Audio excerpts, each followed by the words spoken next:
Yes, इस बार monsoon पर दोहरी मार पड़ने की आशंका पैदा हो गई है।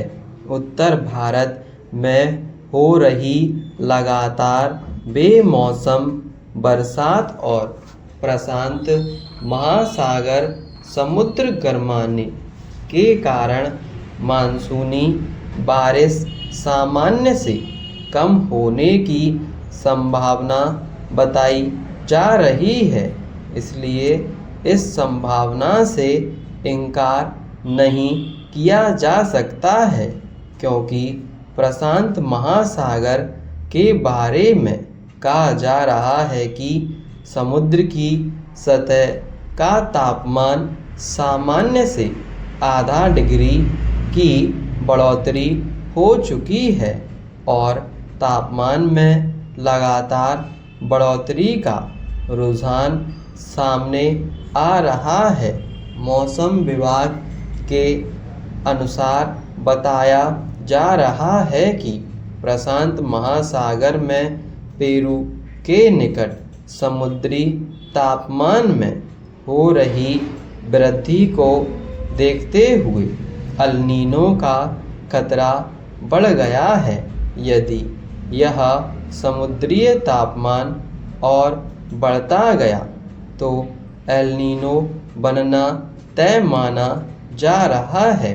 मुझे याद है कि एल नीनो से संबंधित आशंका पिछली बार भी जताई गई थी, लेकिन तापमान बढ़ते बढ़ते सितंबर निकल गया था और इसका प्रभाव मानसून पर नहीं पड़ा था। पिछली बार बारिश कम हुई थी। एल नीनो बनता है तो यह जरूरी नहीं कि बारिश कम होगी।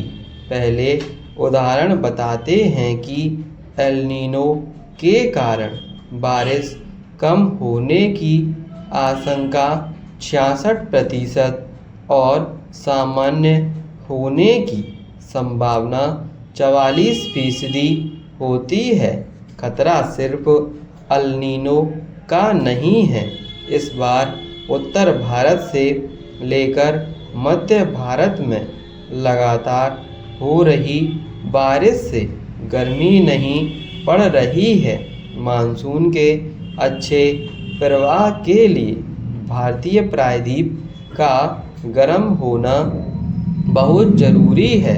मार्च अप्रैल में अधिक बारिश से तापमान में कमी होने से मानसून के प्रभावित होने की आशंका करीब 42% है। खासकर उत्तरी और मध्य राज्यों पर इसका प्रभाव पड़ सकता है।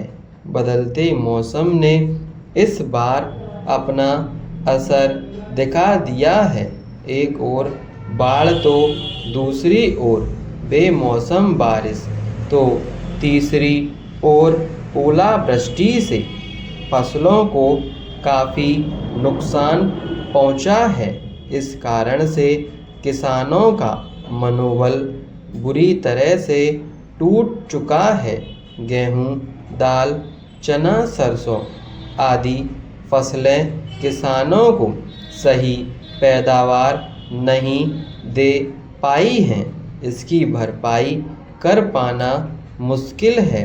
अब देखना यह है कि केंद्र और राज्य सरकार किसानों को राहत पहुंचाने के लिए किसी तरह की मदद की घोषणा करती है या नहीं।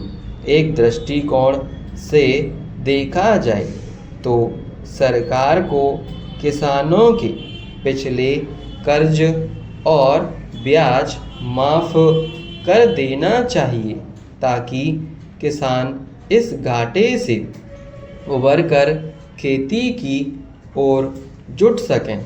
वैसे भी किसानों के लिए खेती मुनाफे का सौदा नहीं रही है। स्टॉप।